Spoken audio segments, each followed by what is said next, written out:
Radio Fernel, la radio qui vous donne des ailes. Bienvenue sur Radio Fernel. Voici un nouvel épisode de notre podcast consacré aux droits des enfants dont nous célébrons le 35e anniversaire de la Convention internationale. Aujourd'hui, Salsabil et Mathia nous parlent du droit à la vie privée sur Internet. Bonjour, le journal Un jour, un actu du 10 février 2023 aborde le sujet du droit au respect de la vie privée sur Internet. Le droit à la vie privée est un droit inscrit dans la Convention internationale des droits de l'enfant.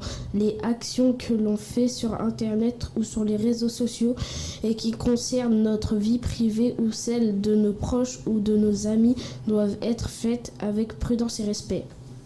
Quand une personne reçoit sur Internet ou sur son téléphone portable des messages répétés et malveillants, on parle de cyberharcèlement. Ces messages peuvent contenir des menaces, des insultes ou du chantage. C'est un délit puni par la loi qui touche particulièrement les jeunes. Les enfants ont plus de risques d'être harcelés parce qu'ils peuvent être naïfs et que cela échappe à leur attention et leurs parents.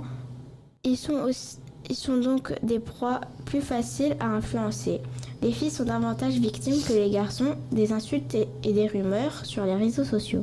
Sur les réseaux sociaux, il faut choisir avec qui on veut partager des informations personnelles sur soi, sa famille ou ses amis, car toutes ces personnes ne sont pas forcément de vrais amis. Il faut savoir que personne ne peut publier une photo ou une vidéo sans demander l'autorisation.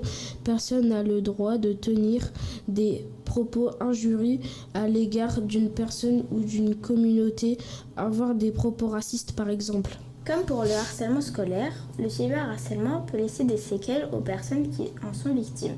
Anxiété, tristesse, solitude, insomnie, perte de confiance en soi, absentéisme à l'école.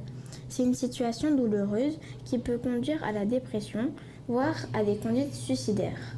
Une autre forme de cyberharcèlement peut avoir des conséquences très graves sur la vie personnelle et professionnelle de la personne à qui on a volé l'identité.